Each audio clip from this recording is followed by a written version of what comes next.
Em quen cái đôi này ra đi ngon ở đây nhiều rồi đi đây nhiều em lạ lắm đâu nên là cái trai nó sẽ ra ya dulu dia dah ya kita orang di Israel ini alhamdulillah itu dokter yang paling besar di Malaysia ahli bedah ruang dia kira 4 kali ruangnya anggotanya 12 orang dokter ahli iya. Jadi oleh karenanya jangan tidak putus asa dalam rahmatullah. Jangan ya, intasullah yanzur bukan keluar. Apabila kita diganggu oleh setan, baca doa. A'udzu billahi minal azim minasyaitonir rajim. Ya, ini teruli dengan setan. Ya, dalam sarmina urip ya Rasulullah, saya bermimpi dipotong leher saya, kepala saya naik ke atas, saya kejar-kejar kepala. Dengan ada ibu yang dikejar ibu. Ini setelah mengatakan itu permainan tidur yang sudah diganggu oleh setan. Oleh karenanya, kalau kejadian seperti itu juga lagi 3 kali. Atau baca doa waktu tidur. A'udzubillahi minasyaitonir rajim.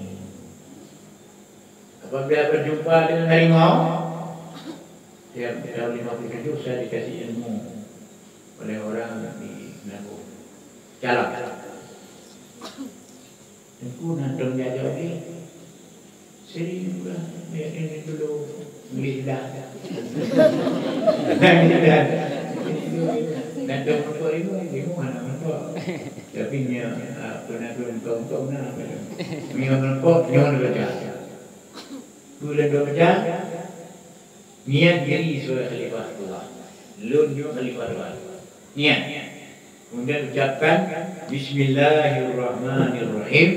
Alastu bi rabbikum qalu bala syahidna. Niat nanti coba orang ibu juga Tengok mana. Jadi tontonannya jauh coba percaya. Bukankah aku ini Tuhanmu? Tidak, khalifah Allah diberi hak sebagai atas nama khalifah, bukan niat dia khalifah. Ini Zaidun bin Abi khalifah ada. Qalu bala syahidna. Karena orang ini coba play dengan coba itu karena kejadian itu tapi play dia. Kenapa kau jadi baca jiku Ya, nama dia berjalan kalau marah kan. Ada kan? Ya. Kenapa? Pada waktu seluruh ruh, arwah jin, arwah iblis, malaikat, semua makhluk semuanya dikumpulkan oleh Allah ruhnya. Allah bertanya, bukankah aku ini Tuhanmu?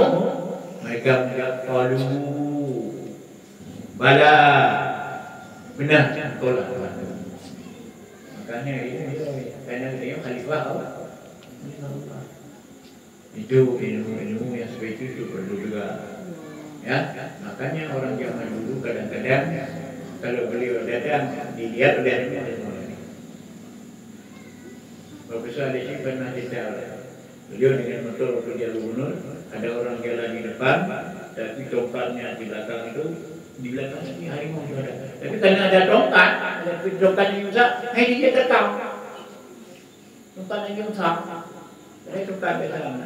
Maka menjajak dia itu tahu kau nak. Dia harimau itu hijau.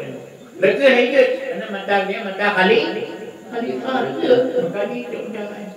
Dia perlu itu juga. Nanti keran wajah dia dan mata dia kalau mata. Tapi karena dia pun tado. Pesta padahal yang terbeli jadi jadi oleh karenanya saya rasa semua kepada anak saya putra putri di Lumpur atau di tempat lain belajarlah baik-baik seperti Iskandar Muda belajar. Saya doakan kepada kalian semua menjadi calon-calon pemimpin masa depan. Amin. Pemimpin sebagai apa namanya dalam bidang agama, bidang pemerintahan, bidang apa saja